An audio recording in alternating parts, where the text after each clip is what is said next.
All of our productions at GCTV are sponsored in part by Bay State Health, providing the care you and your family need when you need it close to home. Visit them online at baystatehealth.org. Greenfield Savings Bank. Visit them at 400 Main Street in Greenfield. Call them at 774-3191 or go online to greenfieldsavings.com. Greenfield Community College, providing access and excellence in higher education in the Pioneer Valley. Visit them at gcc.mass.edu. The Hammond Family. The Hammond family are longtime supporters of Greenfield Community Television. New Fortune Chinese Restaurant on the Mohawk Trail in Greenfield. Visit them online at newfortunema.com. Call them at 772-0838 and check them out on Facebook. Real Cleaning Services, cleaning Hampshire and Franklin County since 1972. We don't cut corners, we clean them. Check them out online at realclean.com. Call them at 413-422-1143. People's United Bank, located at 45 Federal Street in Greenfield. You can call them at 774-3713 or visit them online at peoples.com. The Solar Store of Greenfield, replacing fossil fuels and nuclear power one home at a time. Visit them at 23 Fisk Ave. Call them at 413-772-3122 or visit them online at solarstoreofgreenfield.com. Thank you to our sponsors for supporting all of GCTV's productions.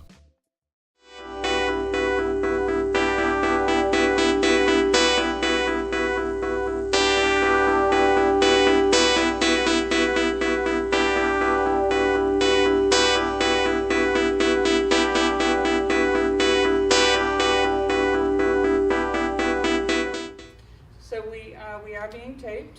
GCTV is graciously setting up so that we can be taped and have an accurate record of the meeting.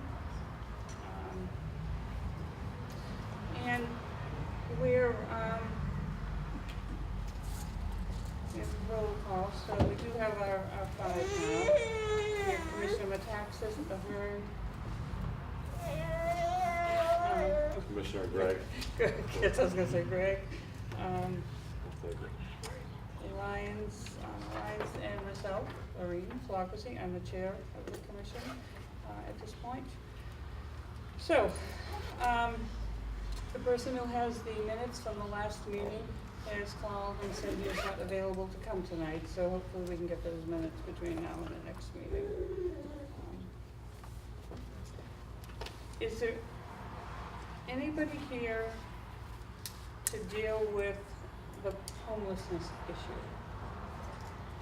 Okay, that's on the agenda first, and I think it makes sense to have these folks speak first. I mean, just switch the agenda around a little bit, and we do have a lot of things to discuss about the homelessness in the area. However, don't want to hold you folks up either. So we will do that one later. And Sarah, you were going to give us, last month you were going to give us an update on the anti-stigma campaign. Do you have an update tonight? I do. It's brief. We just shared No it. worries. The update is the stigma campaign is ongoing. We had multiple sectors of the community participate in a very open and transparent way. And the status of the campaign is it has now gone international.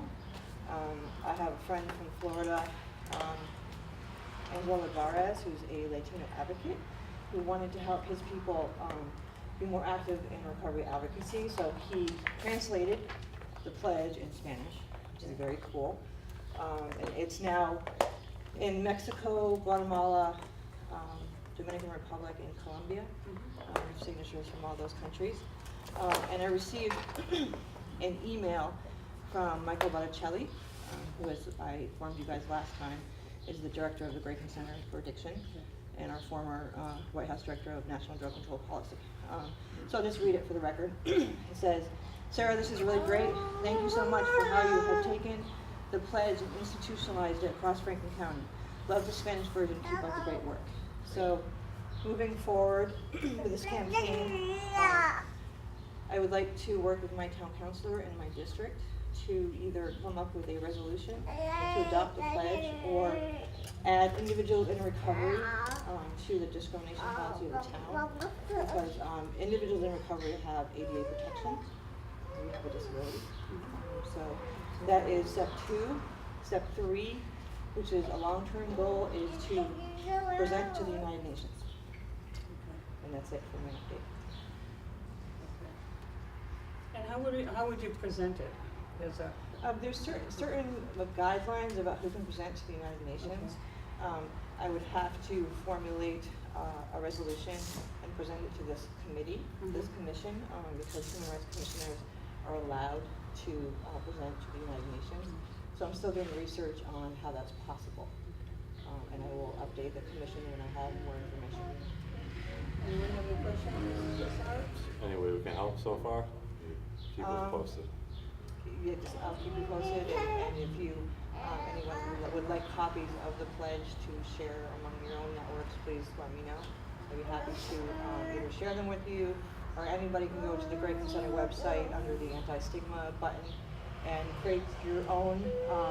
The pledge is the same, but you can put your logo on it because it's shareable. It was meant to be that way for everybody to adopt the pledge. So Thank you. One of the ways that we have found is the best way to conduct business is that we don't want people like talking amongst ourselves either, just sort of, yelling things out or talking out. So we just expect that people will, raise their hand to be recognized, and then they can speak. I think it's a lot more productive. It's a lot more humane, and really everybody will have a chance to say whatever they would like to say. So that's Sarah brought this issue to me via email regarding the Greenfield Pride Parade poster. I know very little about what happened other than what Sarah has given me information. So do you want to expand on that a bit, and then we can ask for public comment? And for reference, this is the poster I'm referencing. This issue came to my attention during a town council meeting last month. By President Reno brought it to the community's attention that this flyer was taken down from the community board inside town hall. At that point, there wasn't a lot of information known as to why. There wasn't an answer given as to why. The community bulletin board is for community events. I myself personally have posted recovery events on the bulletin board without any issue. And I've gone into the customer service section of town hall and checked before I put something up, and there wasn't an issue as long as it wasn't solicitation or political, which I know that they're precluded from doing.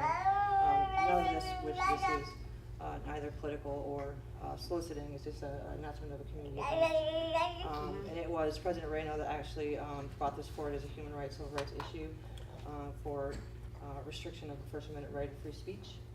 So that's why I brought it to the commission, because several community members have approached me that this is an issue that's important to them, and it's very concerning to them. So do you know who put it up on the board? I do. That was Quinn, J. Quinn. Okay. And pronouns, please. I don't have a preference.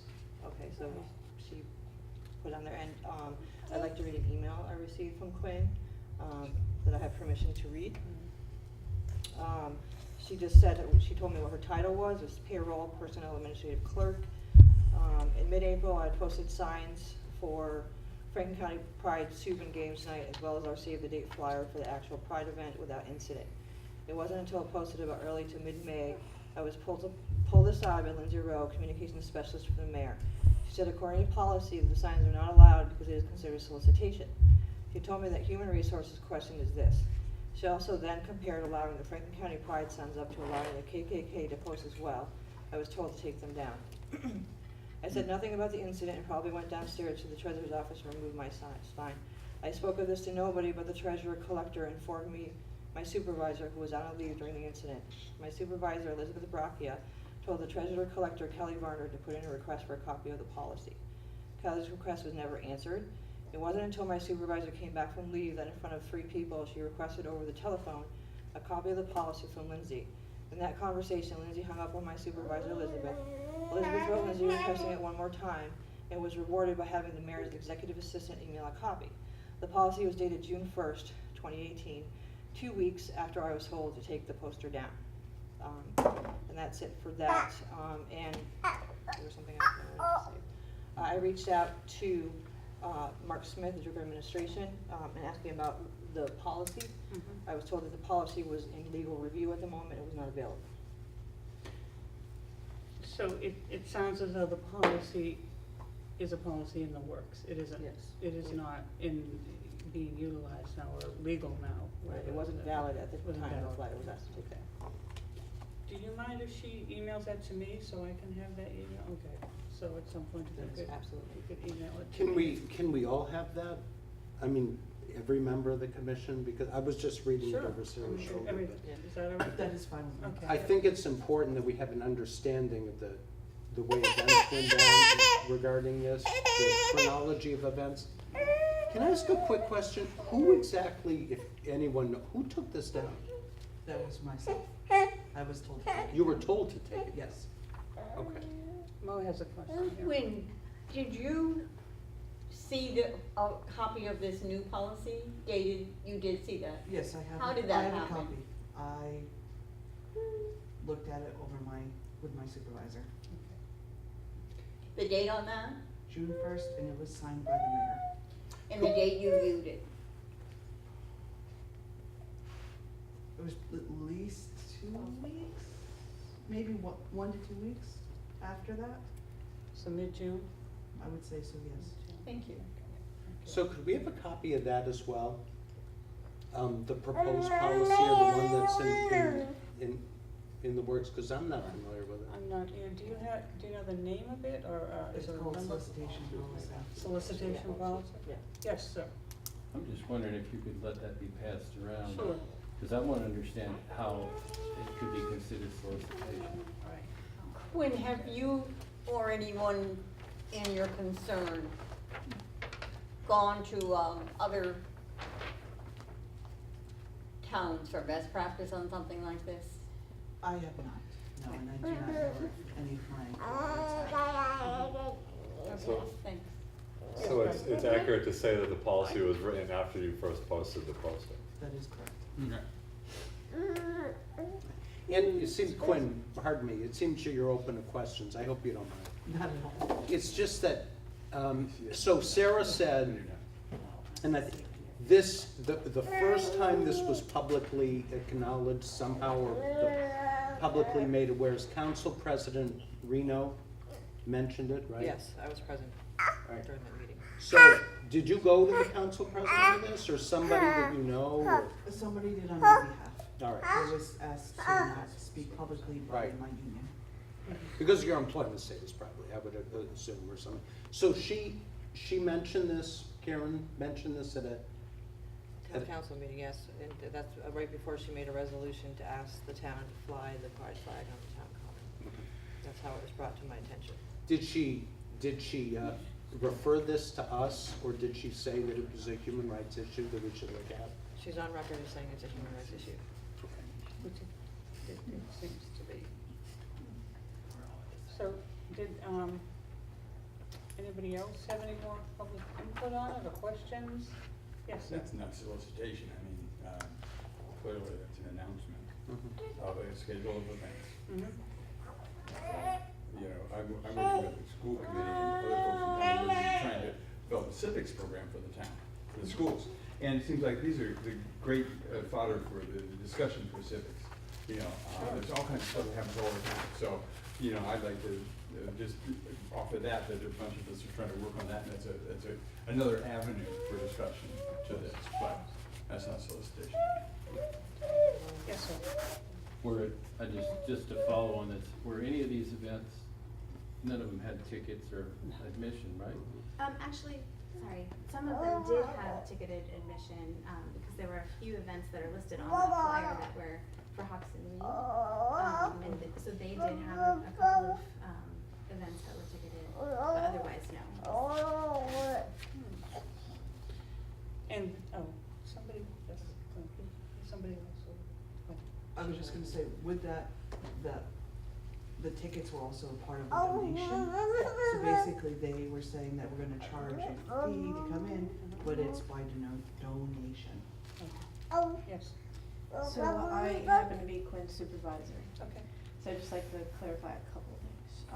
What's your name? Elizabeth Braccia.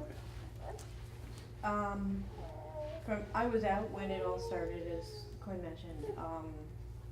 Is my understanding that there was a solicitation policy in place from like 2014 that didn't cover this particular thing, so I believe they were rewriting the policy during this time when it was requested. They said, oh, let's rewrite it at this point, to clarify it better. And the new policy does actually allow for community event posters to be put up. The one thing that was a little disconcerting to me is there were other flyers up that were clearly solicitation, and nothing else was asked to be taken down, and that's where I think we tripped up ourselves. And Do you remember- I don't think it was on purpose, I think it was just poorly handled. Do you know what the other, I do, they were in Flyers farmer's were- market, for the farmers one? which, you know, is selling stuff and for Absolutely, profit, so. yes. So that's where, you know, I found it a little, okay, really? Inconsistent. Yes, At the least. I have a comment and then a question. okay. I think it's very generous to say that it wasn't on purpose, but I think when you react to something like that exclusively, there's intent behind it, and so I would disagree with that statement, and I find it really disconcerting. My question is, what's this is my first time to the Human Rights Commission, so I really appreciate that you all are here. I'm a fairly new Greenfield resident, and love living here. It's been a great move for us. But I'm curious what your role is in this. Is it something that you bring back to the town council and make a statement about? Like, what are you gonna do with our input, and what happens after this meeting? Well, there are various options. We have, what the Human Rights Commission function is to listen to this type of, you know, things like this when they happen. We can discuss it among ourselves. We could send a letter to the mayor saying, you know, this is the information that came to us, and this is what we feel as a Human Rights Commission, and that it may, if we may say that, yes, we feel this is absolutely a human rights violation, and that would definitely go to the mayor. Pretty much everything we do has to go through the mayor first. We are an advisory board to him, is what we are. And we, you know, basically that's what we do. We take the information, we're neutral, and then we just kind of discuss it and decide if this is a human rights issue,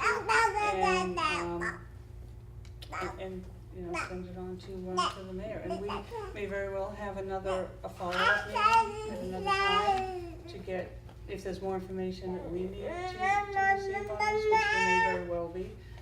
Maybe what past policy has been in the town for things such as this. So we have a few different options. It's not a hard and set rule. Let me, Yeah. I'm sorry. Yes, go ahead. So I just wanted to say that from my perspective, it seems like there are two issues here. One is that there's some discriminatory behavior happening against a group of people who put on an event to celebrate a community. And then the other issue is that it seems as though there has also been some discriminatory behavior towards town employees who were then involved in this particular event.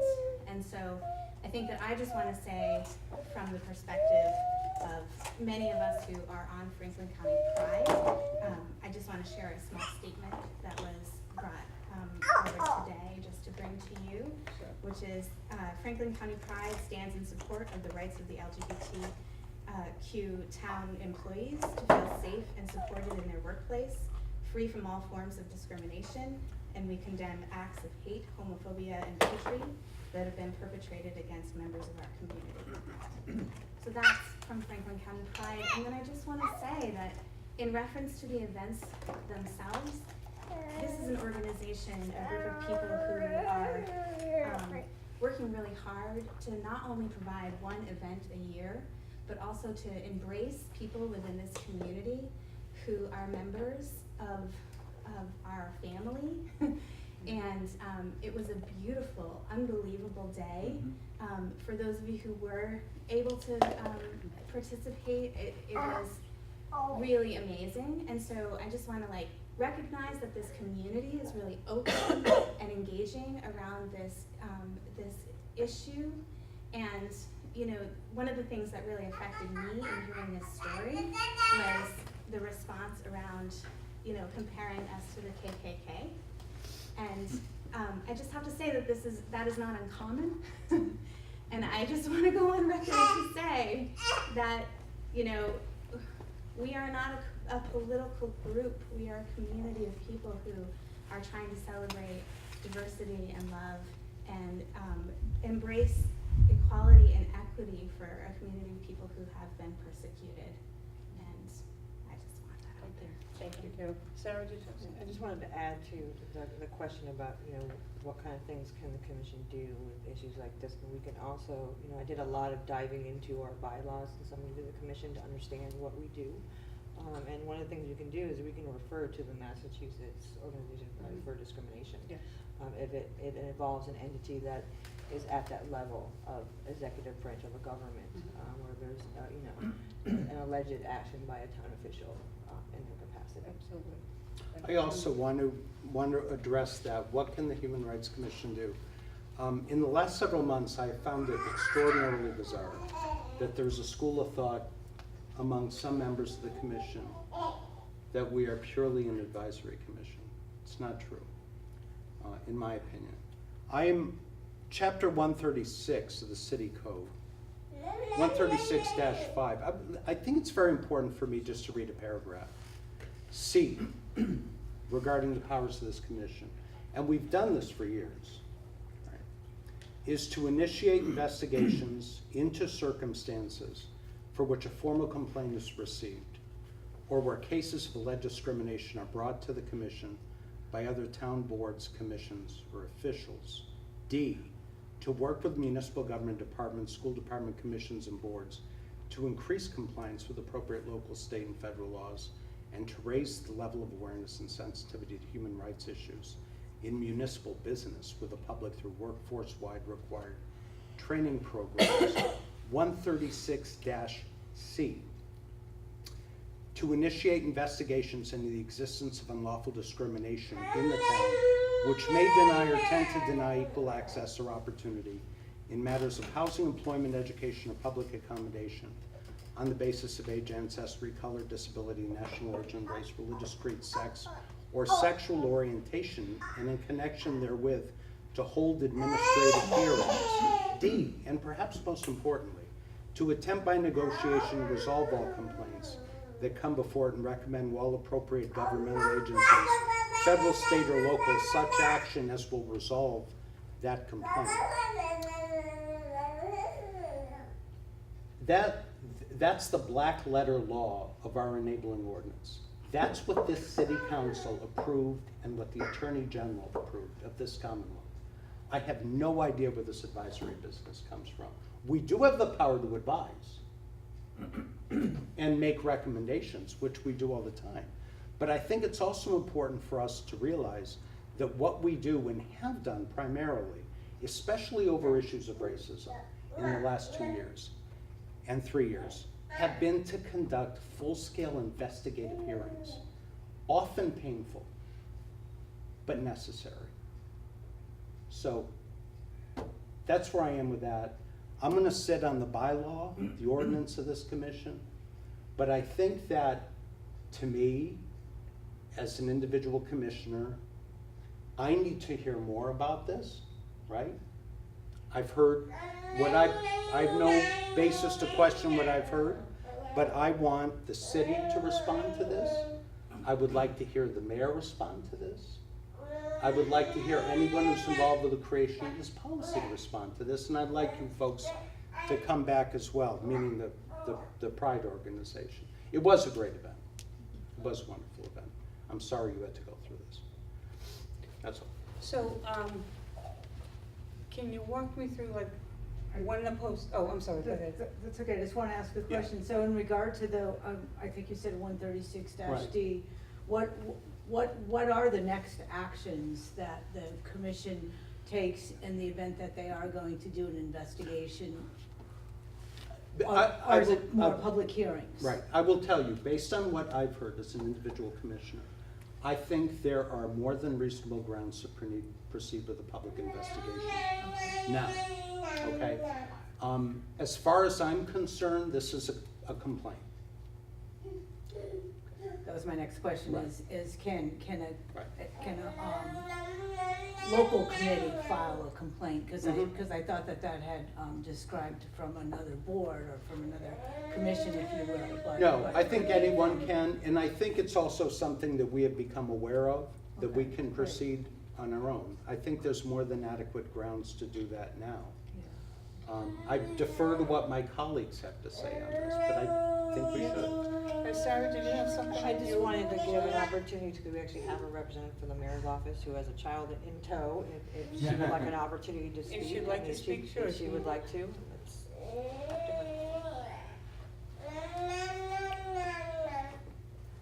Well, obviously her daughter would like to speak. Clearly, she's a public official in the room. You want me to hold her? Can I just stay with me? Awesome, you want me to change her? No, Oh, I know. it's okay, I can. You think you got her? No. Oh, she's smelly. I'm gonna go wash my hair. Sorry. Well, I have something prepared from the mayor, however, being the person in the email, I was not prepared to speak this evening to that because I think there are a lot of things that were misrepresented. As a queer woman, myself, I feel blindsided, and I've been asking people since I heard it from town council, can someone tell me what actually happened? Because I'm worried that it's me, and it's something that I didn't mean. And no one would tell me, and I asked a reporter, and he wouldn't tell me, and I asked employees, and they wouldn't tell me, and I worry that something started that shouldn't have. Take a deep breath. Well, please. would you like to just submit what you have from the mayor and I can read it, or just accept it No, into? this is just, to the best of the mayor's knowledge, the posters were hung up in early to mid-May. The mayor first heard the allegations at the town council meeting on June 20th. Sorry. On June 20th is when he first heard the council allegations. And posters remained displayed at many locations at town hall through the Pride event.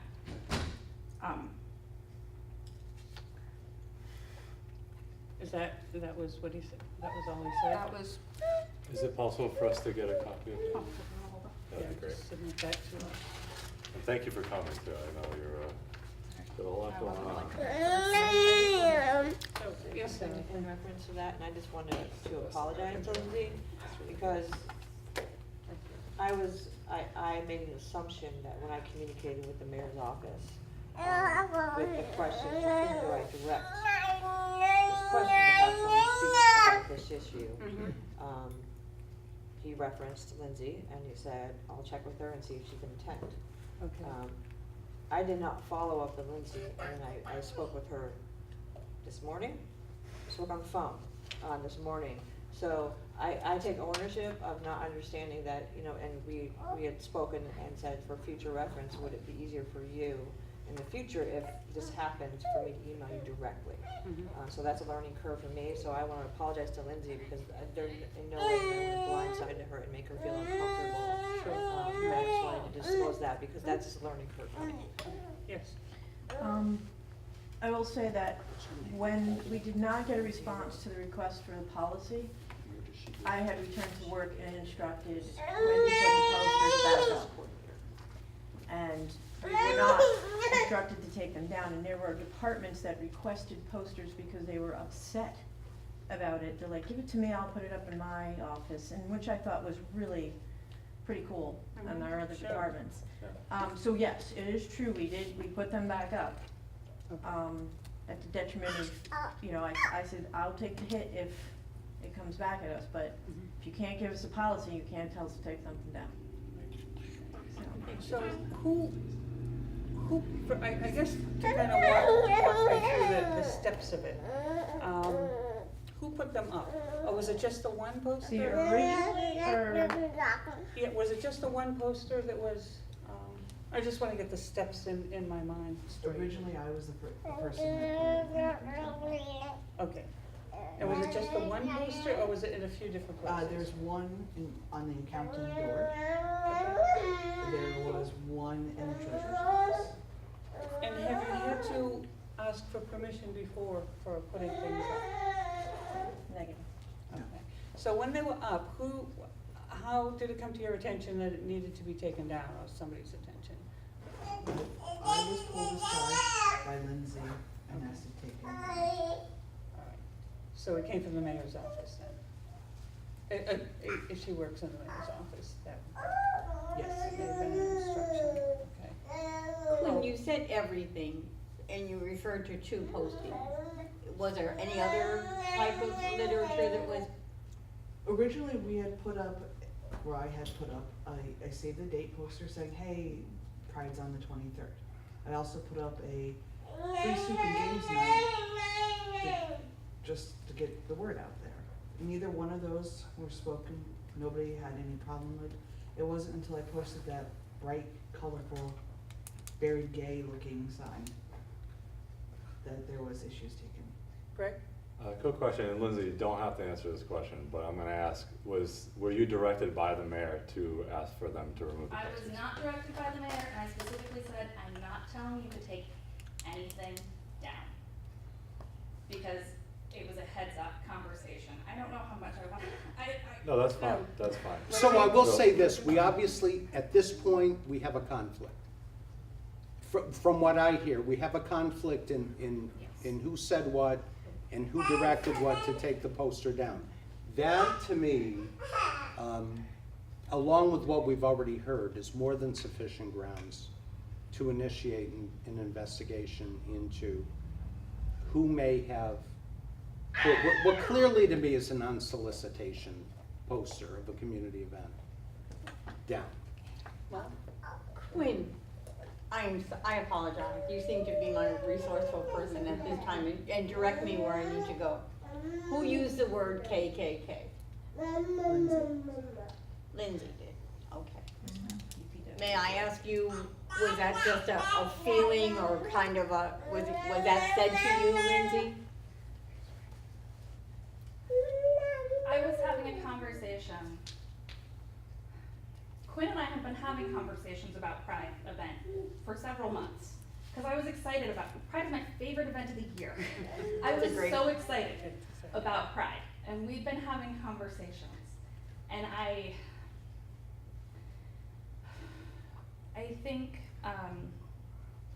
I was surprised to see the poster location where I'd only seen town event posters before. I'd only ever seen rec posters or vets posters. It was just my thing. And I said, all right. My recollection of this conversation is I pulled Quinn aside, we stepped out in the hallway because I didn't want to have an official conversation. I said, hey, just a friendly heads up. I'm a little concerned about you might get some flack for these posters. My concern is we're putting them in places where we don't allow other public events to be posted, or where we have in the past, I guess was the thing.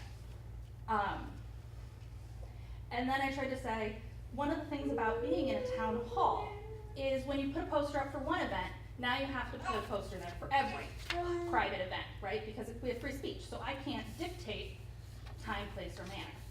Or we can dictate time, place, or manner, we can't use content. And so I said, I'm just worried that if we put them up everywhere, then this gives other groups the ability to say, hey, why didn't, I'm glad the clerk's office is so excited about gay pride. But now if the Turner Falls football team comes in and says we want to put up our football schedule, they have to put the football schedule up, right? Like there's like a nuance there when you're in a public building and when you're working with the public and I was trying to explain that I didn't want that to occur. I didn't want us to open ourselves up to private events being everywhere because then it creates that possibility. sounds like what you're saying is they have the rec commission and all of the other things. This was not sponsored by the town, but town-sponsored items go up on that particular bulletin board. This was not a bulletin board. Oh, okay. This is when you walk into the treasurer's office, there's information about your taxes and where you can park, and this was hand posted right there. This was not the town bulletin board. Okay, okay. So you know, am I getting from you that because it was just in the town hall and that it was not a town-sponsored event? No, it could be in the town hall. Okay. It was just a FYI. I know I have been on that side, and I just didn't want something to come up and Quinn not to have that heads up, because Quinn has been an awesome employee, and I've really appreciated working with them, and I've appreciated getting to know them, and I've appreciated that working collegially relationship. And I just felt like, FYI, like, post, I think what I did say was, just try to post them in places people post private events. Because, But in that same place was farmer's market. and that's not what I saw when I looked at that moment. And so I don't know. I looked today, I only saw a Greenfield Senior Center event. So I don't know. I have pictures if anybody needs. Greg, do you have something? So it sounds to me like, so this was Lindsay, your interpretation of this policy, which to me sounds like it was an unclear policy to Policy, no, begin I with. just had said other people have had their posters removed under the solicitation event, so heads up, this might happen, just as a head, I started with, this is a friendly heads up. And I ended with, and Quinn said, oh, do you want me to take them both down? And I said, no, I'm not telling you to take down anything. If it were me, I would remove the one in the treasurer's office. And I feel like that has ballooned And this is where the KKK into came up. something. I was just concerned that if we put up, right, we just had that, the Scott Lively event for the July 4th. If somebody was advertising the July 4th Scott Lively event, would that poster have to go in the same place? Yes. And the person, you can't say, no, I don't agree with that event, because it's free speech, right? We all agree that so all of a sudden your office that looks like you're supporting gay pride also has to look like you're supporting other events. And that was what I was trying to say. So have other posters been taken down on different events, or we're dealing with different things? Yes, I think what's different is, usually we don't have a representative of that event on staff. Right, okay, So nobody says, hey, FYI, they just go and remove them. okay. Greg, Jeff? Well, I just think that at this point, I'm kind of with Lou, that this definitely needs to be investigated fully by this commission. And I'm not to say that I don't believe you or you, and I think to have this play out in this forum, and it's a back and forth, that never really ends up working out. So I think we need to take a close look into this.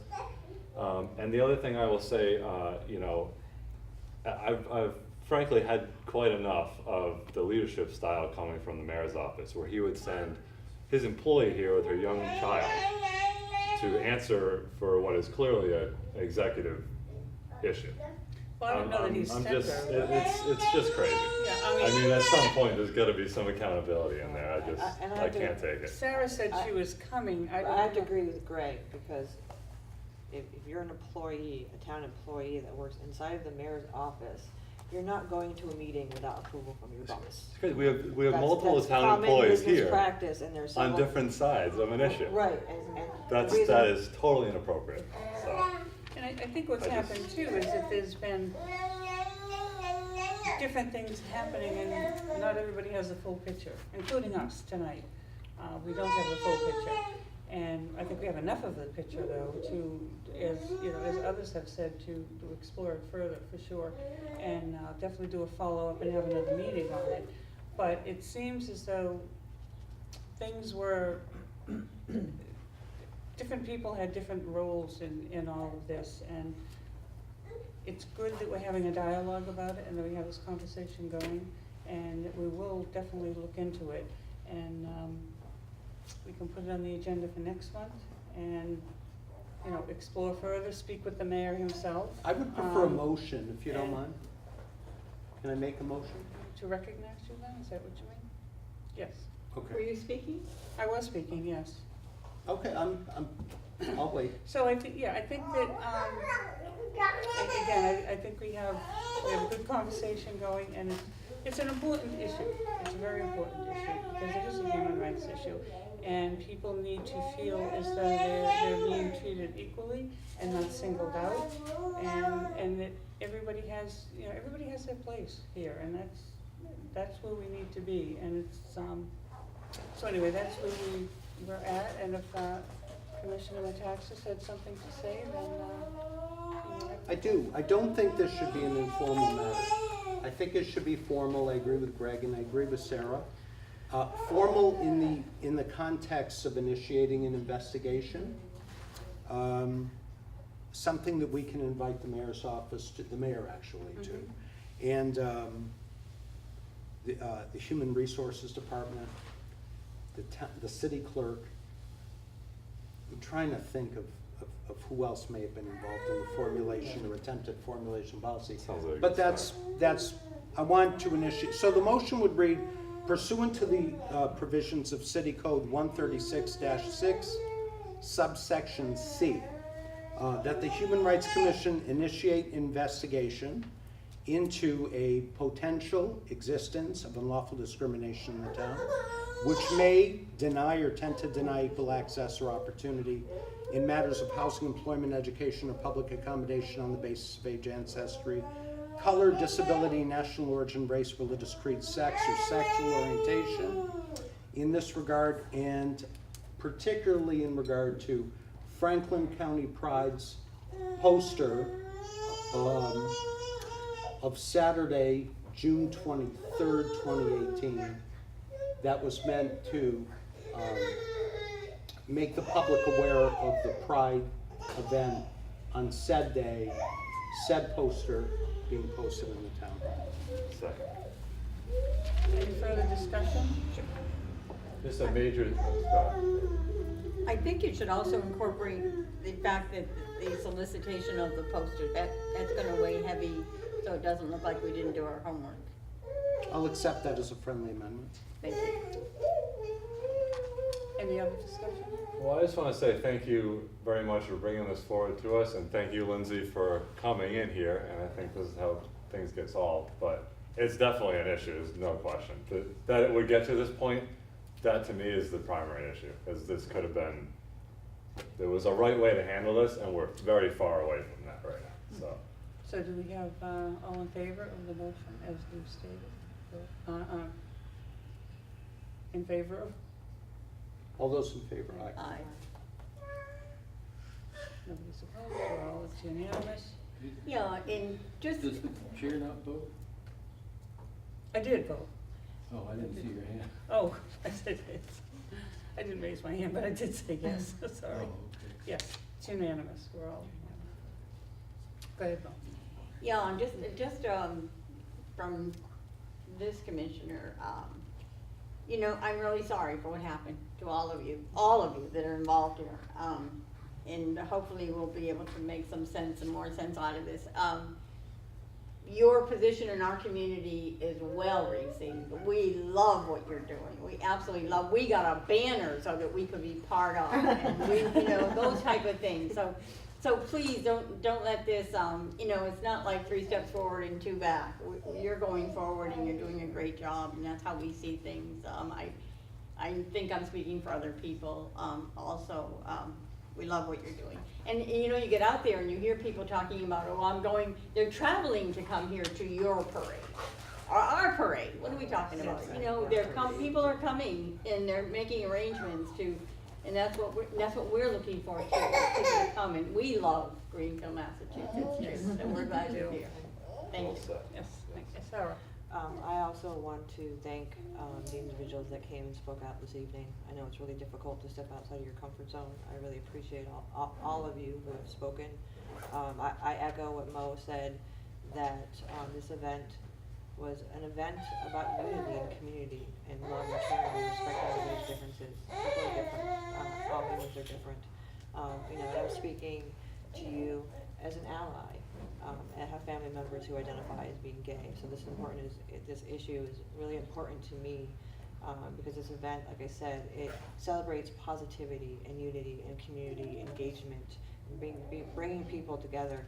I had a fabulous time. I gave service for the stage crew. I also marched in the parade with a group, and we did a coordinated dance routine. I've never done that. I just had a good time. I felt held by this community and by all of you that identify as LGBTQIA. So thank you again for coming. And thank you, Sarah, for bringing this to the attention. Otherwise, we may not have known about it. Yeah, I guess the other thing, obviously you're already in contact with Sarah, but also Lorene as the chairperson, like if there's any other information or events that occur between now and our August meeting, please forward that along. And it is the second Monday, whatever. Oh, wait, it's on the agenda today, which I just closed up. August 13th. Who's that lady? August 13th, second Monday. Can you get us you said you had a picture of that bulletin board, could you get Lorene a copy of that? So thank you very much. So I just wanted to make one last comment. First, I love your necklace, it's very Thank cute. you. I was just thinking it matches the poster. Lindsay for her baby. I don't know if you did that on purpose, but it's well Thank received. you. But I guess, after hearing more about what happened, and I get the sense that there's some personal feelings about gay pride, and maybe even some collegial friendship trying to play out. But unfortunately, when you're the communications person for the mayor's office, that position has weight and power. And I think for me, as I listen to you ready to take the next steps, I hope what we find out is what's the intent of the mayor's office. That's really, I think, that what the question is here. Is the leadership of this town open to our community? And that's what I want to know. And I hope that the answer is yes, and because that'll be really important to me, and I think my community and others that are allies that also care about this issue too. So I really appreciate that you listening to us with openness and welcoming us. Thank you. if these things aren't brought forward, they happen again and again, so. And thank you all for coming too, and please, it'll be posted next month for our meeting, and I'm sure some of you may hear from some of us as we go on the process to do gather more information and do an investigation. And if you don't have anything else, you're welcome to stay for the rest of our meeting, or you can not, but we'll put it on our agenda for next month. And it's also posted on the Human Rights Commission page on the town of Greenfield. Oh, good. Yeah, under, Thank you. Thank you. Thank you.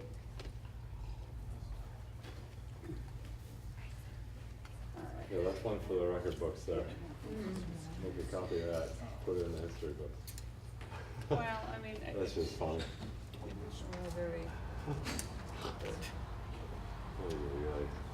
All right, so we've done that. The next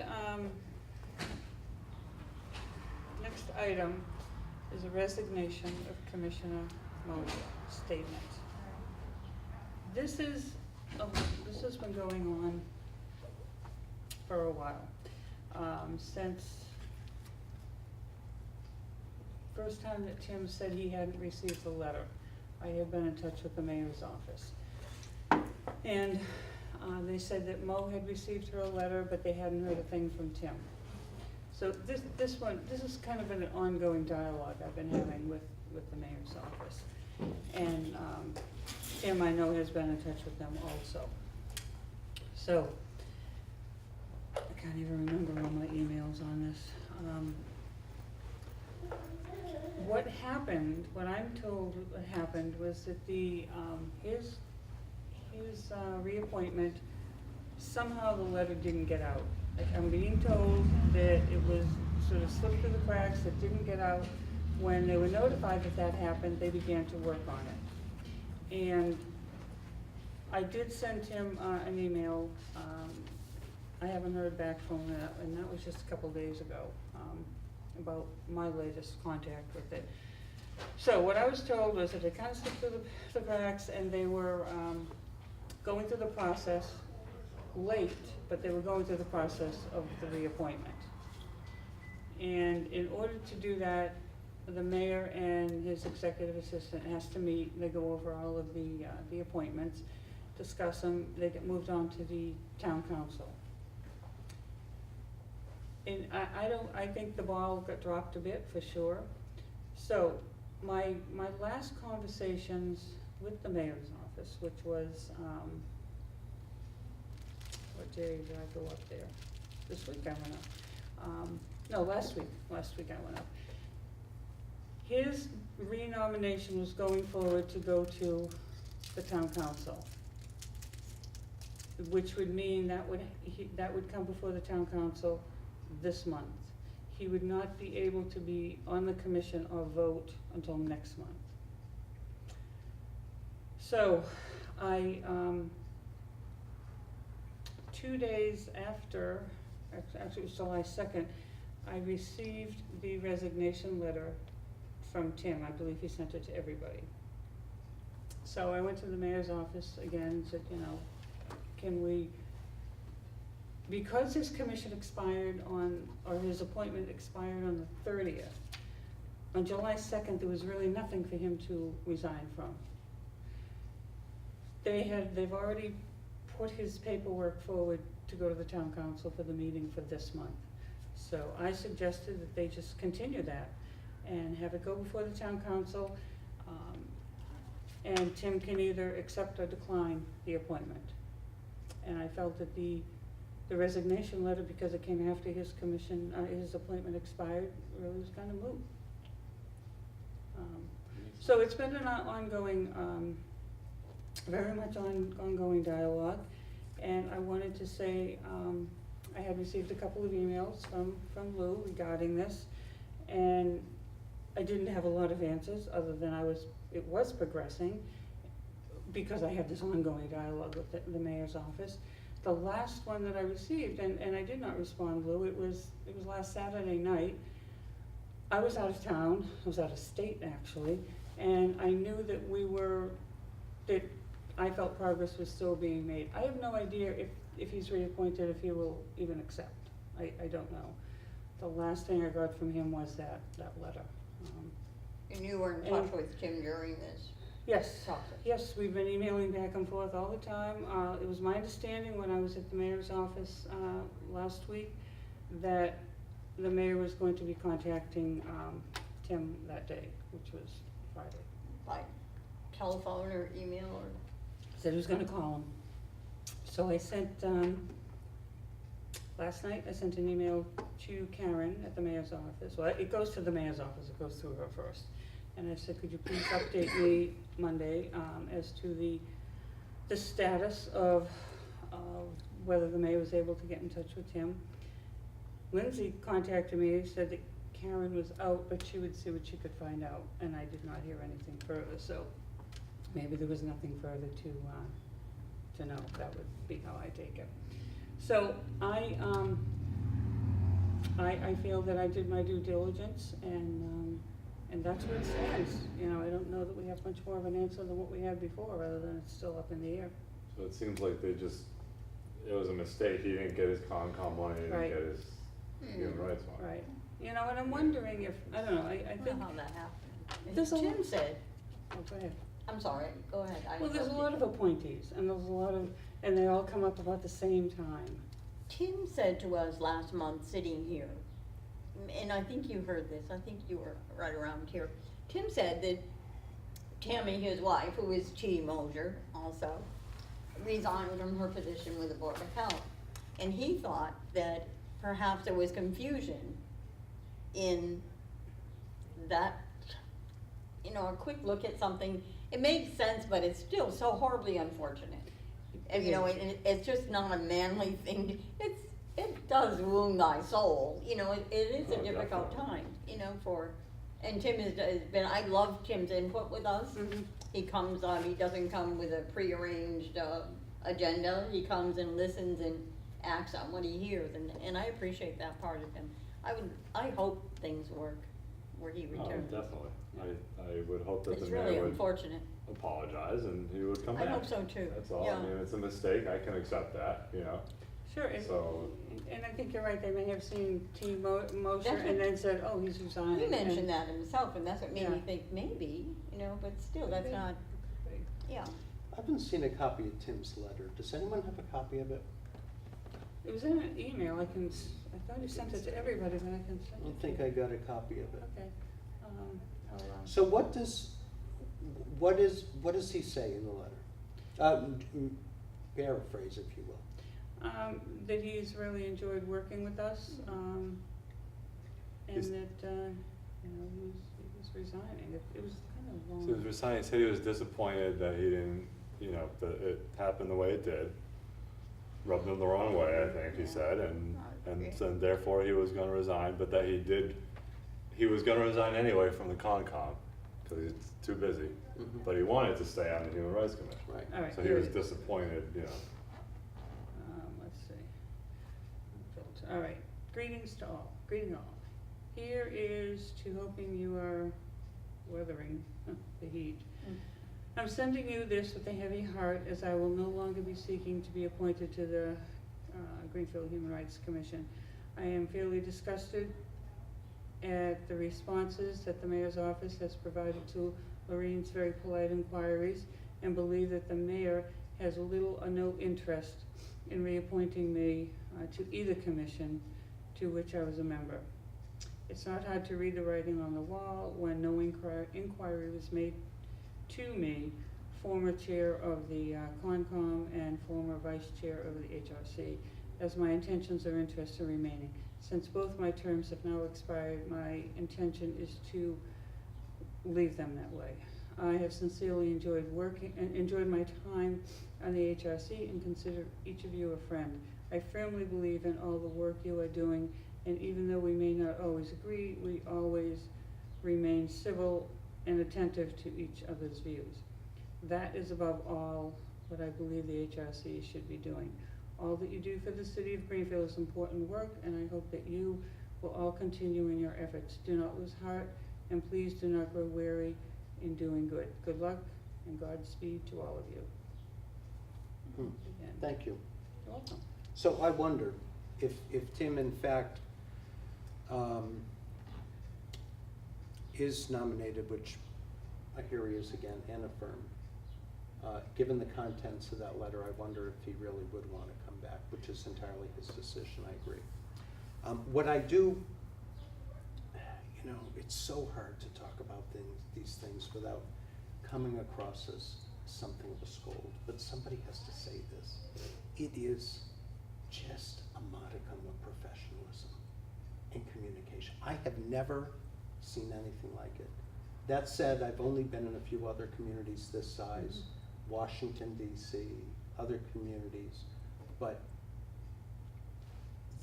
there really is something to be said. You know, civility is a big word now, and I agree with it, but you don't even have to get to the point of civility. You really have to get to the point of professionalism. You know, either you're going to be appointed or you're not. And if you're not, here's why. I think so, if I'm the executive. If you are, here's this. If we're going to talk about these issues, let's talk about these issues. If we're going to have this, let's have this. For me, one of my regrets after years in public service in Greenfield is this. You know, and it's not, I'm not just talking about town hall, I'm talking about a few other things too. Where did it go? You know, these things, and professionalism and communication and institutional integrity, you know, of this commission. You know, before we can talk about policies and before we can talk about initiatives and creativity and all, this is what we have to have first. This is the foundation, in my opinion, which we build the house. And I just always thought we had it, whatever our political differences are. But I'm not so sure we do anymore, that's all. So I'm willing to thank you for the information. I'm willing to wait see what Tim wants to do. Well, I think it's interesting, Lou, that you bring up this civility and professionalism, and it is something I wanted to speak about tonight. The emails that I received from you, the last one, I felt was calling into question my integrity with the commission. It very much was. It was very accusatory in tone, and I found that very difficult. And I think it's, I make mistakes. Others make mistakes. I will own up to my mistakes, and I have in the past on tape, and I will, because I'm sure I'm gonna make some more. However, the last email was, again, I felt it very accusatory, that it seemed as though you thought I was dragging my feet on this housing issue because I do not vote in favor of moving forward the resolution. In other words, I had a secondary agenda, and that's not the case. That will never be the case here. I feel so strongly about human rights, whether I'm on the commission or not on the commission or whatever. But I, as I'm sure nobody else, likes their integrity questioned, because I wouldn't do that. I just wouldn't do that, and I was very upset about that. And I don't know if it's, you know, if you didn't like the way I was handling things. I was in constant contact with ServiceNet, with the other housing things. I got this whole stack of housing stuff from a conference that Mo and I took a whole day to go to at Holyoke Community College to resource the housing options in the area. But that was very concerning to me, because I don't like, my integrity was questioned, and thinking I was dragging my feet for something, and I just don't think that's how we should be doing business, and I think that's exactly what you were just saying. This is civility, and some of those things have been lost, and I feel like that may be an example of it. Well, let me respond to that. I don't believe that I was questioning your integrity at all. I do think you were dragging your feet, however, if you're asking. We have, this was your idea, Lorraine. What was my idea? That we concentrate on the homeless issue. Yes, absolutely. It was your motion, it was your initiative. Right. And I thought it was a good one. Mm-hmm. And I think all of the commission did too. And we did. Mm-hmm. And we have been. Yes. And to the best of my knowledge, with the possible exception of the Confederate flag incident in this community, I think we have spent more time and energy on that issue than any other. Mm-hmm. At least 5 months Mm-hmm. meeting here. The commission unanimously adopted a resolution on a citywide freeze plan with an eye on the upcoming winter. Mm-hmm. The mayor's office appointed a panel on this. The fire chief and MJ Adams on it. That's correct. MJ Adams came here in May. Mm-hmm. There's a dispute between you and I as to whether she committed to July being here. Fine, I'll accept that. What I don't really accept is the fact that she told us a two-person mayoral committee that was to make a formal recommendation on a citywide freeze plan told us to work with the Hilltown Cooperative on issues of homelessness in May. Which means, to me, they really didn't review the resolution. They really didn't look into it and make a formal recommendation to the mayor with a CC to this commission, all right, at all. Mm-hmm. And furthermore, that we have heard nothing from the one community agency that houses the homeless, meaning ServiceNet. Can they even do this? Are they interested in participating? Okay. In 2 months, either by letter or by in-person testimony or anything more, we don't have that. Mm-hmm. The resolution says that we're supposed to send copies of it to the city council and our federal and state legislators. Have you done it? I haven't. It went on to the mayor, and we'll. You sent it to the mayor. Have we Yes. done it? Have we sent the city council leadership and I- mayoral and federal and state legislators? What we need all their help if this works in the broader issues of homelessness. I don't think we have. It was my understanding, and this may be an apology time for me, I don't know, but it was my understanding that sending it on to the mayor and having him create that panel was going to then bring it to the next level. If it, you know, after they made their decisions. And as far as, I don't see where there's a dispute with MJ, because it's on the tape. We talked about it, and it's right on the tape, you can see it, I picked up my calendar, I looked for the date, and I mentioned to her 2 months from now is July 9th, and she said, I'm not gonna commit to that, or I'm not gonna promise that. Yeah, she was like, And Yeah, everybody yeah, on the yeah, commission yeah. responded, so everybody heard what she said. So there isn't, you know, it was brought to me that that was an absolute, that she was going to be here, and I went back on the tape and I watched the tape. So, and it was at 34 minutes and 34 seconds when she said that. So, in the, you know, ServiceNet, they were coming tonight, actually. What's the fire And- chief doing here tonight? I don't know, well, maybe when we finish this conversation, we can. I'm just ask them. curious, are you here about this? So let me oh, So I'm happy to answer that. I was invited to come to this one. There was some miscommunications on the one that I was invited to. I'm sorry. What is your name and? I'm Bob Strand. Hi, Bob. I'm the fire chief and the emergency management director for the city of Greenfield. Thank you. There was miscommunications between MJ and myself about the meeting that she attended, and I apologize for that. As you know, the mayor has sought my input and MJ's input on the resolution that you folks had crafted and sent to the mayor's office.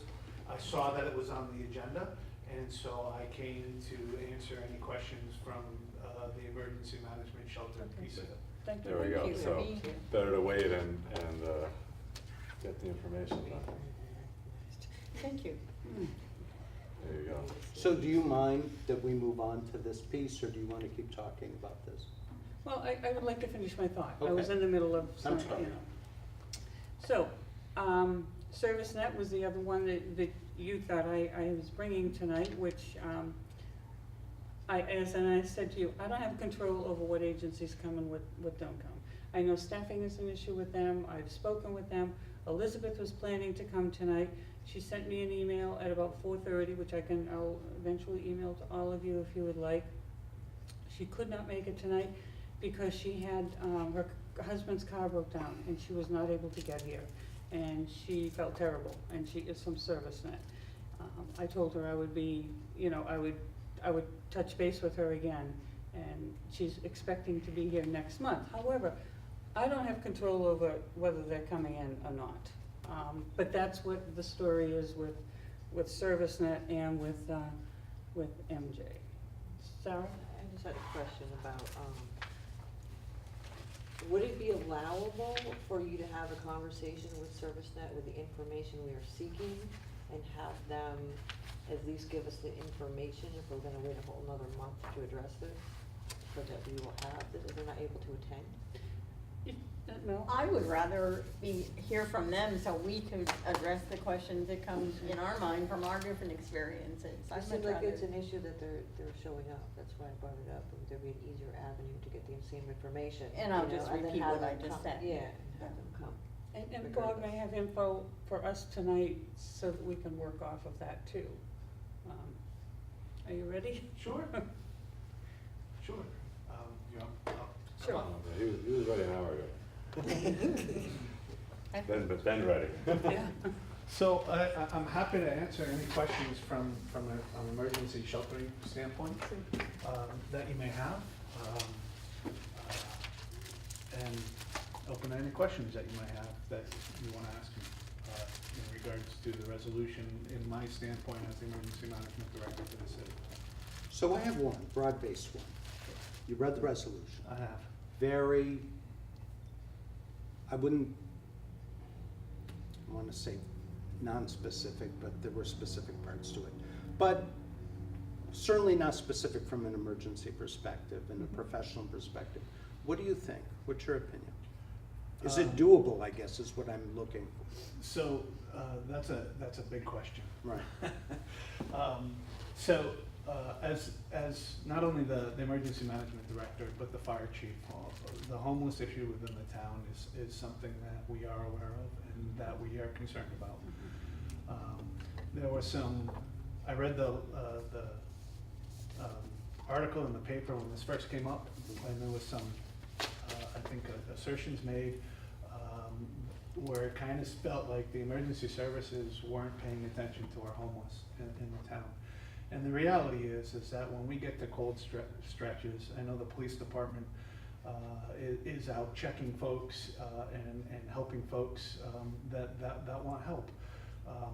We put them in contact with the shelters. Now it is true that the shelters were at max or over max capacity, but I think that they will tell you that they never turn somebody away during those periods. I know for a fact that the police department in certain cases have welcomed people into their lobby overnight when it's been cold. And so there are things that the town is doing. As far as the resolution goes, from my stance as the emergency management director for the city of Greenfield, there are some things that I think we need to be wide-eyed about and open about. And one of them is there's a significant cost factor with the proposal that is written right now. Most municipalities, and I could be wrong on this, but the municipalities that I've checked with, most municipalities work with faith-based groups and other nonprofit organizations to try to address the sheltering issues. As soon as the community decides that we're going to open a shelter, that opens up a different can of worms that may not fall on a private side like that. And so, for example, when we open up a shelter in the city of Greenfield under an emergency, we don't do it as a city of Greenfield, we do it as a regional shelter. And so when we have an event like Irene or Snowtober or some of the emergencies that we have where we've opened up a shelter, we open it as a regional shelter. And we have partners when we open it as a regional shelter. And we work closely with the town of Montague, where we go back and forth. Okay, this time it's in Greenfield, this time it's in Montague, because we don't have the resources to open up shelters in both communities. We also have other partners, like the town of Gill and some other towns that participate in it. And what that means is that in order to keep the costs low, you have to have, when it's a city open shelter or a regional shelter, you have to have security. So we share police officers. You have to have medical care. So we share EMTs. You have to have people that set it up. So we share the firefighters. And everybody comes together and puts these shelters on, and it's quite a feat. We do that when there's a regional emergency. If it's a governor declared emergency, we hope for state that it goes to the federal level, because if there's federal level, then the community can seek reimbursement up to 75% of the emergency. Without that, the community eats the cost. And so for me as emergency management director, my budget is less than $20,000 for emergency management. Most of that goes to the reverse 911 system that we have, so we can get notification out to the citizens when there's emergency.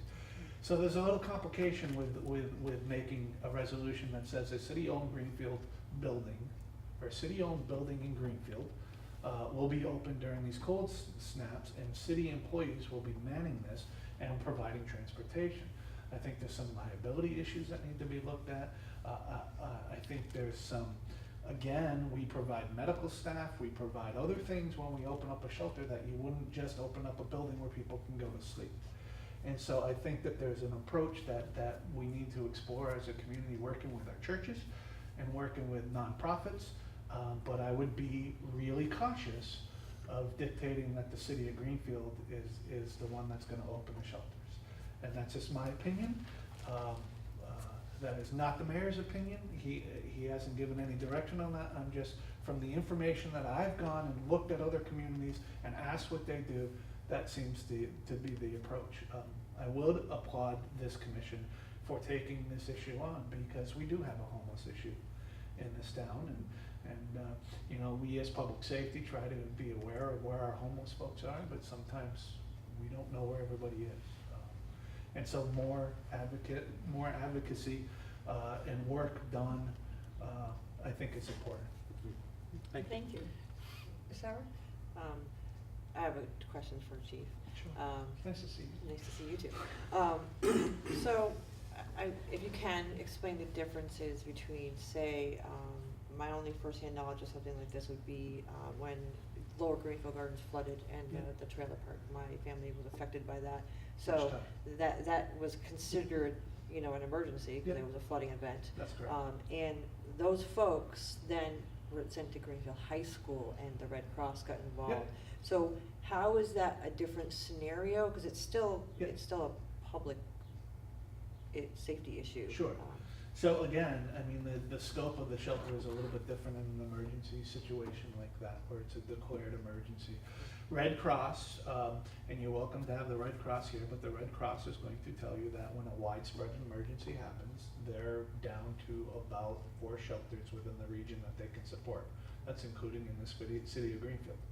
And so they're limited on the amount of support. In the situation that you're talking about, we in Franklin County were hit hard, but the rest of the region was not. And so that's why they were able to help. And we've evolved our shelters over the years. It used to be where back when Wedgwood Gardens flooded, I think that was in 2005, we opened up a shelter, and that was the first time that I'm aware of that Riverside Drive flooded as well. The shelters that we opened up was a Greenfield shelter. It was at the high school, but we didn't take in pets. And so we learned during that event that we have to make arrangements for pets, because in that particular scenario, we evacuated Wedgwood Gardens. A family went back into the trailers because they wouldn't leave their pet, and we ended up having to do a pretty difficult rescue to get them back out. And so since then, and since Katrina, things have changed for shelters. So now our regional shelter that opens up, we have a place for pets. We have a designated area for pets. And the last 2 times that we opened it up, the room was full with pets. And so we evolved in the emergency management field, but this, I think, is a different scope in regards to an emergency. Right. Yeah.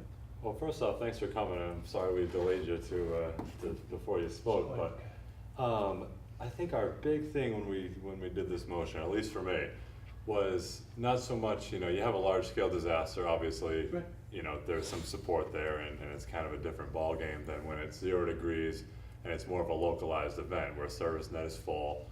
You know, we heard from the Salvation Army, they were sending people to the hotel and paying for it. Yeah.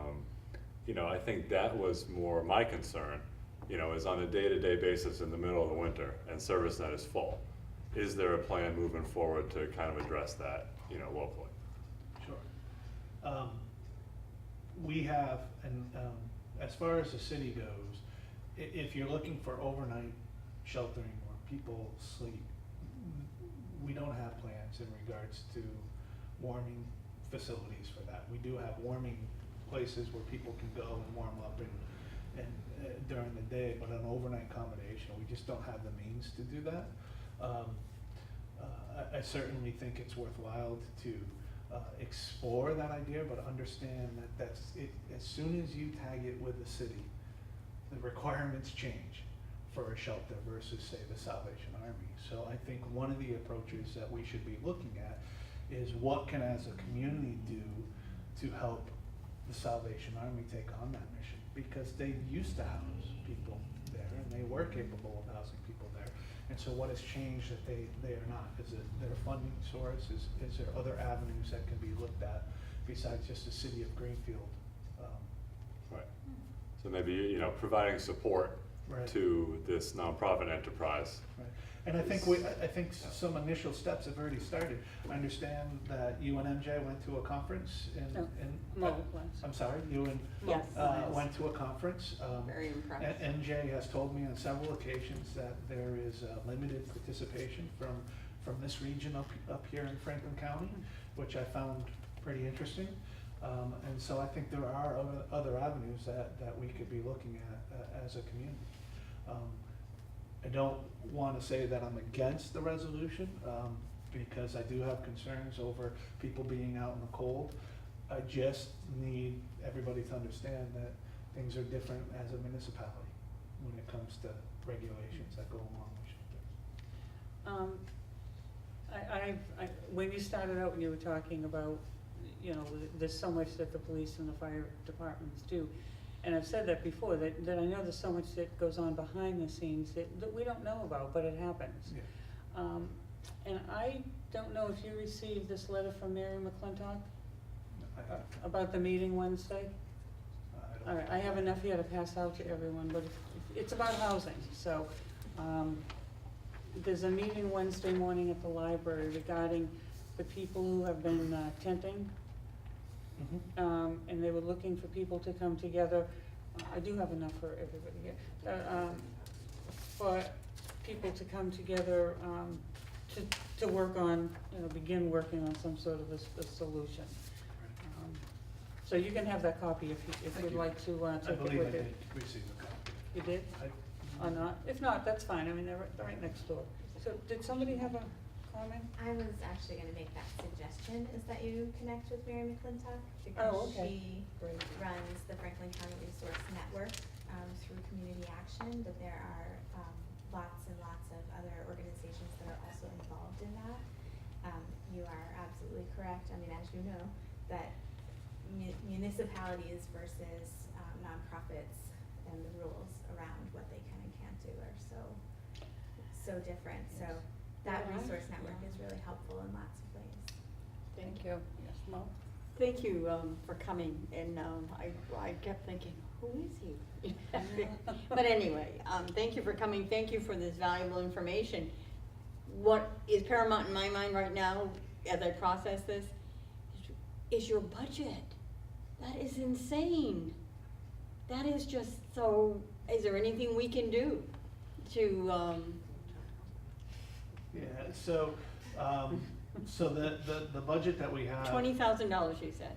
Yeah, but, we're able to get by. We've had some grant funding that has dried up in the So you past. But we still have funds, limited funds, from leftover funds from Vermont Yankee. So the actual operations, center, is, we're still okay in that regards. But like I said, the majority of the civil defense, if you will, budget, or emergency management goes to the reverse 911 I system. see. We used to operate off of a budget of 1,000. So we're doing a lot better. 20 times better. Huh? Progress, not Sarah? perfection. Oh, Greg has hand. yeah, great. You're good, all right. So, you know, I think the partnership here is great, like, this is what this commission is looking for, is to just, we put the motion out there, and now you're coming back as the professional and saying, all right, maybe this is barking up the wrong tree, but here's what we could do. Right. So where would you see our role moving forward, and what will you and MJ and the emergency management department be looking at? So I think the role that this commission has already done its primary mission, and that is, I think, getting more awareness out that, hey, listen, that we have some issues that we should be talking about as a community. I would encourage any more involvement, continuing to go into those meetings, and like MJ told me, having representation from up here, I think would be good. And I don't know if that's necessarily the role of this commission, but I certainly would think that wouldn't hurt. They were quite impressed that the Human Rights Commission was present. They passed us along, which was a good feeling. You know, it was well attended. I'd love to hear more information back from like Northampton has a faith-based organization that handles a lot of the sheltering down there. I'd be curious to see if that is a model that could be worked up in this area. I picked up a lot of paperwork, as you can see from that conference. I can make copies of some of it and get it over to you. I mean, there's a lot of different resources. There's also veteran resources for women and children at Christina's house. So I can make some copies and bring them to you if you'd like. The other thing that I think that I'd like to point out is just because we want to assist people in certain ways doesn't mean that the people always want that assistance. Right. And we run into that quite a bit in the emergency fields, where Sure. we know we need to get them help, but we can't force them, you know, if they're of mind, you know, body and spirit, you know, that they have certain rights. And so we are struggling with making sure that we get the people that need assistance, get assistance, but we can't always force people out of that situation. We put them in touch with ServiceNet, we put them in touch with counselors, if need be the hospital, and try to get other help, but we're not always successful because it's not always accepted. Question, for the chief. Now, what is the difference in the freeze resolution in comparison to I think it's an established policy about cooling stations in town when the temperature is like it has been, like 111 real feel. So- What's the difference in the process for that? So there's two very distinct differences with that, heating versus cooling. Heating is during the day, is when we're really concerned about folks, is getting them out of the sun during the day. And so we're able to open up facilities that are already opened and already staffed to accommodate that. When it's cold, when it's freezing, yes, it can be cold during the day, but really the concern is the overnight hours. And where can we make it so people can be sheltered from those conditions? And like I said, it could be as simple as we've pulled in people for a little bit in the police lobby, which is not ideal. Right. There's really not a lot of room, but we try to bring them someplace and then try to give them help, that we can. Usually working with ServiceNet is the provider. And like I said, I'm not aware that they turned anybody away during the emergency. I do know that there are two circumstances when it's really cold that shelters have a difficult time with. The first one is that if there's a behavioral issue with somebody at a shelter, where they're either a threat to themselves or a threat to another person in the shelter, then they are not asked, they need to find a different place to go. And the other one is that some of the shelters do have requirements about working towards finding housing. And if there is not significant progress being made by the individual to do that, then I think that could be a circumstances where they're asked to leave. I'm not aware of them doing it during a really, really cold spell. They've been accommodating every time we've run across somebody out in the field, making sure that we have resources for them. I want to address just briefly your municipal tag comments. I want to thank you, Chief, for keeping an open mind about this. Thank you for coming, obviously, in the information. The purpose behind the resolution of the citywide freeze plan was to address an emergent situation that we thought we had in the community, and I think we do have. The reason we put the municipality in a priority position in terms of control was, and correct me if I'm wrong, but I remember Greg and I having this colloquy and agreeing in the end, was the fact that the city was the one actor here that we didn't see. Right. We saw ServiceNet, we saw the Salvation Army, we had the captain, we had renting hotel rooms, we had opening doors, we had putting people in ServiceNet shelters, but we didn't have anything from the city of Greenfield. That said, I'm not, as one who supports the resolution, I'm not married to the idea of the city of Greenfield being the end all and be all in controlling it. I do, however, want to see, should this go forward, the city have a very prominent role. And what I'd like to see the person who's in charge of grant writing, administration, housing in the community, Ms. Adams, and emergency services, you, is to look at something like this, not immediately, but maybe in a couple of months, and say, this is our recommendation of how you would do something like this. Why I think it's so critical that ServiceNet be here. Because the question I would have for the CEO or the regional administrator of ServiceNet would be, how would you in these circumstances work with our city and our emergency people to do this? Is it possible? How much would it cost? Sure. What would your role be? And then we'd perhaps go back to you and ask the same question, you and Ms. Adams. I think it's early yet, but I think it's doable. I know political realities are who controls it, who pays for it. But I would like to see if we can explore that more deeply. Really do kind of what people call a deep dive into this issue. Right. Because we have time to think about it. This isn't a Wedgewood Garden situation, I think, you know. That's all. But I'm glad we're talking about it. And the big part of the motion, Yeah. I think, is the plan part. Not Right. necessarily, hey, the city's gotta open up their own shelter. Right. Right. But just to say, and you already noted that it's obviously on your radar. You know, probably already was before we put the motion forward. But there was that 1 week where it just seemed really bad. I mean, we had members of the public coming in here saying, you know, how come we're hearing about people just sitting outside, you know? So, you know, I think it's the plan that personally interests me the most, is to say sometime before the winter, you know, when it is 0 degrees outside, here's what we have in place. And if there's some overflow, here's what we're gonna do about it. Yeah. So I think, I agree with that, and I think that one of the questions that you need to ask as you're going through this is, at what level are you gonna determine that? Because at 30 degrees, you can freeze to death just as much as you can freeze at 0. And so there's a bunch of, that, like you said, you gotta dive really, really deep into this when you're crafting a plan like that. And so, in the past, it's been, you know, temperatures around, you know, 0 degrees with wind chills of 10 or 15, you know, stuff that if you're out there for 10 or 15 minutes, you could have a problem with. But I think it needs to be looked at a broader scope. Of course, the other piece of that is too, if you're either homeless or out in that element, you may not have the funds to even have the proper coat, hat, Right. mittens, thing, you know, to keep you warm, where others may, and you know, they can deal with the cold a little bit easier.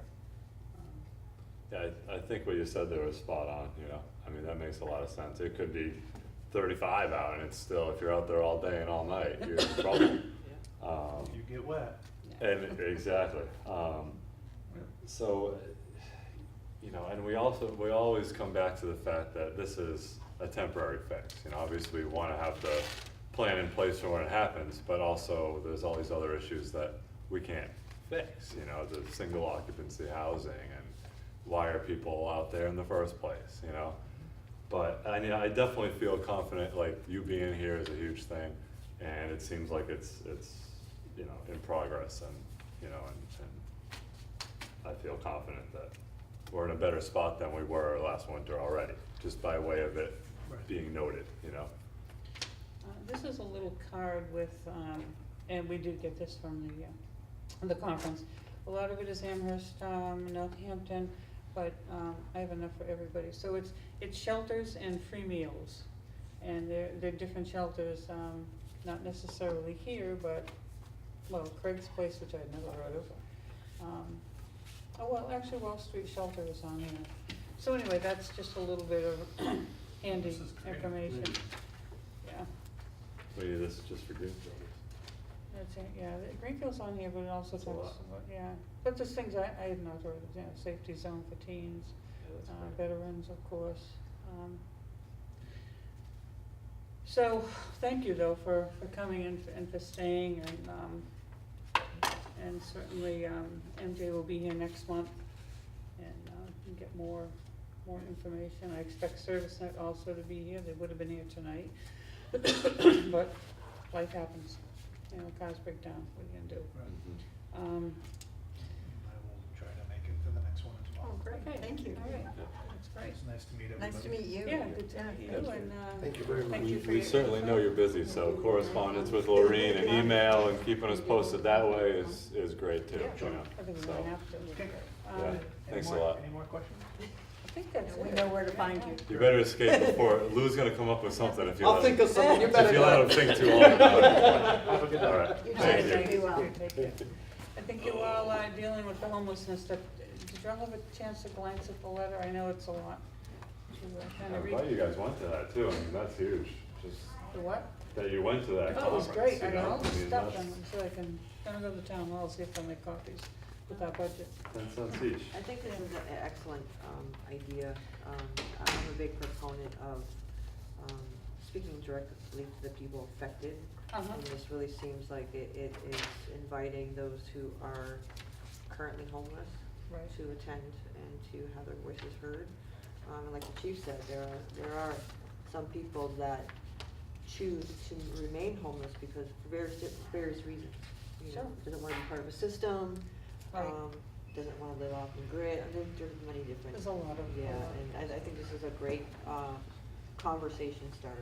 So if anybody else, I'm definitely planning to go to this meeting. What's the date on it? It's this Wednesday.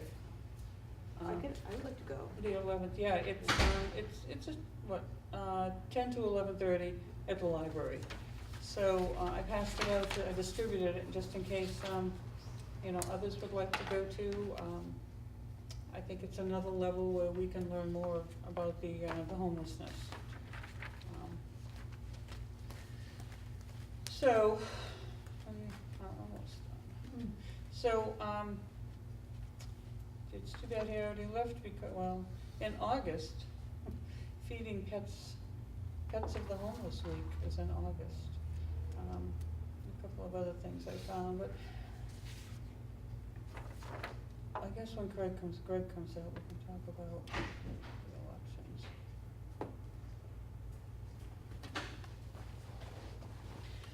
So I think the last thing, other than adjournment, on the agenda is the elections. You know, we spoke a lot about Tim and that situation.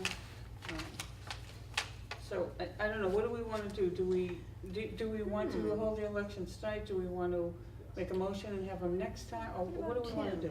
That's unsettled. I mean, I think yeah. a consideration to Tim,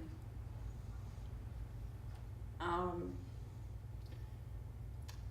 don't know, I'm feeling, Kind of mixed. you know, that it's risky because I think Tim will be back with us. Mhm. I don't know, I'm uncomfortable voting tonight. I'm hoping that this will resolve itself and Tim will be back with us and voting with us. It's kind of an unusual thing. I don't know if we need to compound it by elections tonight. I'm not sure. How do you guys feel? What do you think? Sorry. I have a thought, and I'm just gonna speak about facts so that I understand them, so if I'm not correct, please correct me. I understand the whole situation, and I understand the Lois feeling as being, but his term technically expired. Right. So, I don't know if we can withhold an election vote for someone whose term has expired. I don't know if we can do that. That's my question, because I don't know. And So- resigned. And he resigned, so both happened, so I don't think we can wait on a vote for someone who is not currently a member of this commission. Yeah, and I don't, you know, he may not even be voted in as vice chair, I don't know. I guess I see it that the town is going to reappoint him, whether he accepts that reappointment or not, I don't know. We also have Rod, who's not here due to a previous commitment. We have a quorum, and, you know, I think it is on the agenda. I think we can either go forward with the vote or make a motion to continue it. Those are I think the choices. I don't, and if Tim is reappointed, that would be wonderful, and he would be, as I kind of promoted him a lot in my words to the mayor and saying how, you know, he really does bring a good balance to the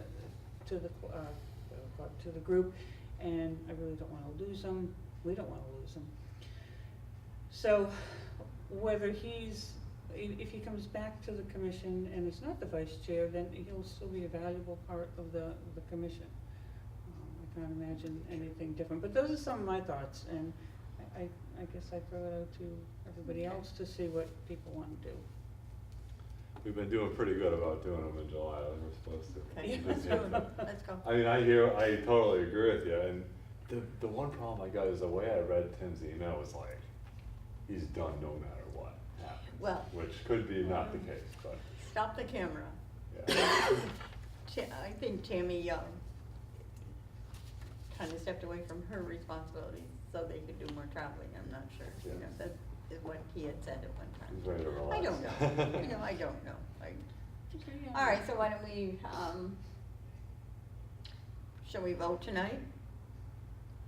So I nominate Laureen for a second term. I find her, absolutely, inclusive of all the things we talk about, and when she has the moment to, pursue things that, we ask her to do, if these things are cared for. I've enjoyed, working with her. I like her professionalism, and anytime I have a question, I get an immediate response, and it's been nice going and gathering more information when we don't have the answer. So I nominate Noreen for a second term with us. I was gonna do that. All You're, right. I second it. Thank you, thank you, Greg. Thank you. Any other nominations? Well, I second it Well, because, looks like, I think that the organization that you bring to it, to the table, and just the general approach of, you know, pragmatism, I think is the right word, is very valuable. I think that, you know, some people's role in this commission is to kind of, you know, rage against things and make a big deal about things, sometimes wrongly. Mhm. And whether we're wrong or right, you seem to be able to filter it out to the rest of the world in a way that makes sense. So I think and I also believe that 1 year is not long enough to have made you know, the first half of your term, you're kind of figuring out how it works, you know. So I think we're firing on all cylinders, and I'm all in on that. Thank you. Thank you. So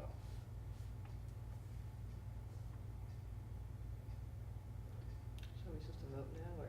Should we vote? The Okay. process is, You guys got anything? we don't have, I So guess what do I- you- Yes, before we vote, though, I would like to say that the year started off a little shaky because I really wasn't sure what I was doing. And I had, you know, Philippe left, and I didn't get a lot of info from him, not that he even had a lot, because he was only doing it a year. I think, as, you know, Lou was speaking earlier about civility and those types of things, I think they're absolutely critical, which is why I've tried to put into place this thing about being recognized before people are speaking. You know, I've seen it on the town council, and I've seen it other places, and it works better than everybody like trying to speak over everybody else and speaking out of turn and not being recognized. And I think it's just so much more orderly, and gives us more time to be that orderly board and to get to resolutions on issues. And I would, you know, I really firmly believe in the rights of people and human rights. So, thank you for your nominations, and Shall we vote? sure. Okay. So, I the will- motion is to have Lorraine be the chair woman for another year. So have we voted? I second. All right, go ahead. All in favor? I Do we need to vote? Do think we just did. I thought this was a nomination, and, okay, that was a vote. Great, congratulations. Thank you, Yeah. thank you. That's right. I hope we can make more inroads, and you know, I know I said this before too, that we all came to the Human Rights Commission because we believe in it. We believe in the work that it does and the human rights issue of it. And that hopefully, you know, we can all work together and continue to do that, and continue to have our differences and have places where we come together on the same page too, and then work out the differences and work together for the community, for the other people in the community. So Thank you. that's my acceptance speech. And I nominate Greg for co-chair. Can you be here on time? yeah. It was today. Yeah, I've been making sure of that, yeah. Just check. Yeah, and I mean, that's, I appreciate that. Did that with Philippe, you know, and I don't know how much, you know, help he was looking for, or what really, you know, what my role was there. I think the vice chair is moldable by the chair, and, you know, so, you know, I would accept that nomination, but I would make a nomination of my own, of Mo being the vice chair. I decline, thank you. because I do believe you've been on for a long time and you have a lot of knowledge of how And the none of that's a commission good works. reason. Okay, Thank you. well, I'd also nominate Sarah to be the vice chair. Thank you. I know you're busy, but I think that the activism portion of your contribution to the commission and like the connections that you have outside of here are very valuable. So not that they're not valuable just as a member, but I think a lot of people respect you in this community already. And I think having you be in a leadership role in the commission would be more valuable. I would like to speak to that, if I may. I also respect you as well. I think you did an outstanding job with Philippe, and thank you for the disclosure of, you know, just the humanness of not understanding what exactly your role was, but still willing to show up and roll your sleeves up and work to do this work. For those of you that don't know me very well, social justice issues and human rights issues have been something that's been really important to me since I was really little. Something that my mother had instilled in me as a young child, and she was really my role model for how you treat people in general. And I would be grateful and honored to take that role if appointed. I don't have a lot of duties that I have some flex because I do a lot of volunteer work, so I don't have any real true paid work that keeps me tied to a certain section. And you know, thank you for that acknowledgement. I would be grateful and happy to do that. You know, I think community is better when we do things together and that we share information. And somebody, Pierre brought something to me the other day, which I'll share with you because I think it fits, and it's a 12-step concept from the 12-step for people in recovery. And there's a 12-step philosophy that if you have knowledge that you should share it. It's not meant to be kept to ourselves. And I try to live that every day with, if I have knowledge that I feel is going to help somebody, I share it in whatever context I feel is appropriate, whether it's social media or just talking to a person, and trying to create an atmosphere to bring everybody to the table that should be, including the ones that don't feel comfortable. I think tonight was a good example of some people that stepped outside of their comfort zones to talk about an issue that was important to them, and it's scary. But I would like to, as a commissioner, just continue our mission, and to be inclusive of all community members and create that environment, you know, that our meetings should be more well attended by the community, and how can we do that? You know, I would be happy just to be part of the commission and not have a leadership role, and continue to do that work. So thank you. So I guess we got 2 votes.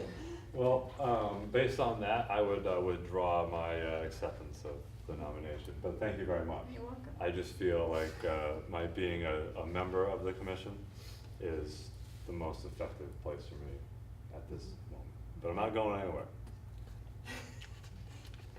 So, that's what I would say. Any other nominations?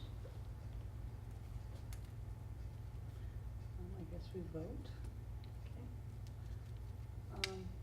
Voting for Sarah as vice chair.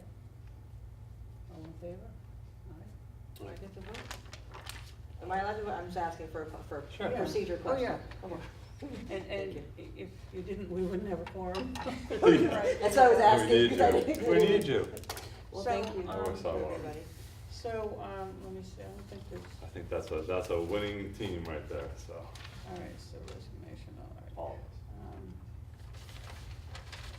So we don't have, I think we've discussed the new business, whatever that was, I got a couple new things though. I got one, I got a few, just really quick. Quick, yeah. Quick. You don't know. I'm gonna try.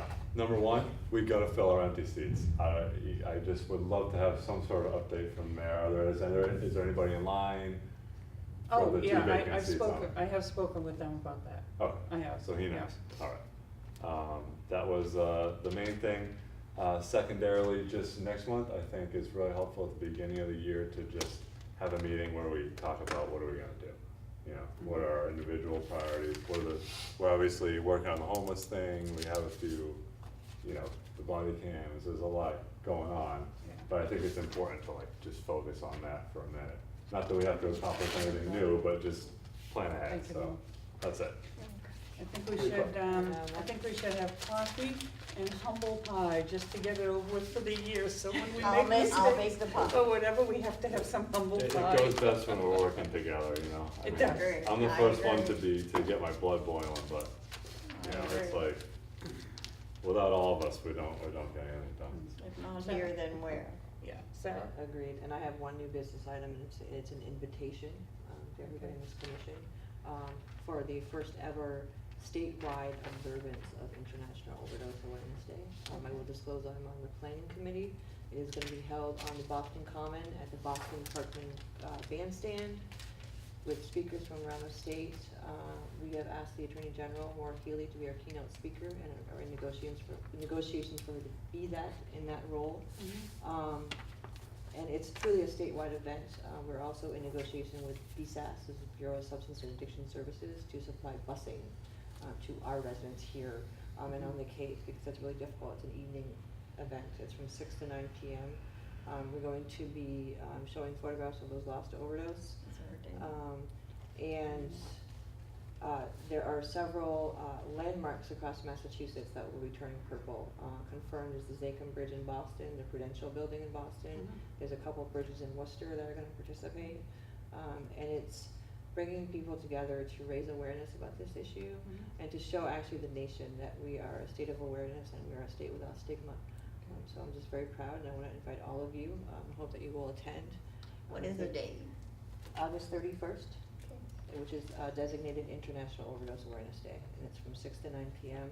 On the Boston Common at Parkman Bandstand. Anything else? One more thing. I will be drafting a letter for you all for next month to the Police Supervisors Union, and just expressing our support for the cruiser cams, one step at a time, because that's tied up at this point, so that is not going forward until they approve it, so. Thank you for doing that. Put our voice in there somewhere. Okay. So, Greg, I'm just curious, is that, do we know that for sure, Yes, that was in the record. that it's a union? The union objects? Yes, and stuff. the union doesn't object necessarily, the union needs to figure out the policies. So they're tapping the brakes. Okay. So I just think it's kind of a critical time whether they're gonna do it or not. The chief, I think, is for the cruiser camp. I think he's made that pretty clear, so. What happened what do you know about Springfield? How did they end up? They settled their contract, and that was a cruiser cam too, I think. Yeah, and the body cams too over wonder, there. maybe Same that would thing, help where the us, yeah. supervisors union wouldn't do it, True. but they did it, Yeah, right? I'm not sure. Okay. That's exactly the wording, and I it'd be don't- yeah. interesting to see. I don't know how that was left. Congratulations, Sarah. Welcome. Yes, Thank you. I think you. that's an Am I excellent allowed fit. to share this publicly, or do I have to have a waiting heck period? yeah. I know it might be a ridiculous question, but I'm a Effective procedural immediately. person, so I like to make sure I'm not. You're not on Facebook yet? What's wrong with You you? didn't already post it? No, I'm in a meeting. I'm the vice chair now. Fast finger. Well, thank you all for the vote of confidence, and I look forward to working with you, Marie, and the rest of the commission, and for issues that are important to our community. Okay, do we have a motion? Let's go. I'm Motion committed. to adjourn? That's your, So, there you go. Favor? Thank All in you. favor? Anybody opposing? No. it's gonna be.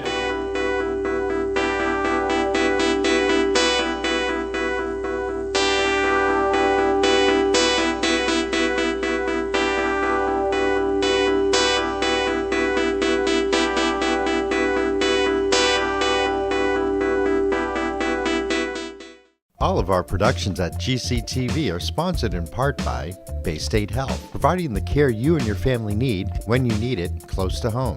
Visit them online at baystatehealth.org. Greenfield Savings Bank. Visit them at 400 Main Street in Greenfield. Call them at 774-3191 or go online to greenfieldsavings.com. Greenfield Community College, providing access and excellence in higher education in the Pioneer Valley. Visit them at gcc.mass.edu. The Hammond Family. The Hammond family are longtime supporters of Greenfield Community Television. New Fortune Chinese Restaurant on the Mohawk Trail in Greenfield. Visit them online at newfortunema.com. Call them at 772-0838 and check them out on Facebook. Real Cleaning Services, cleaning Hampshire and Franklin County since 1972. We don't cut corners, we clean them. Check them out online at realclean.com. Call them at 413-422-1143.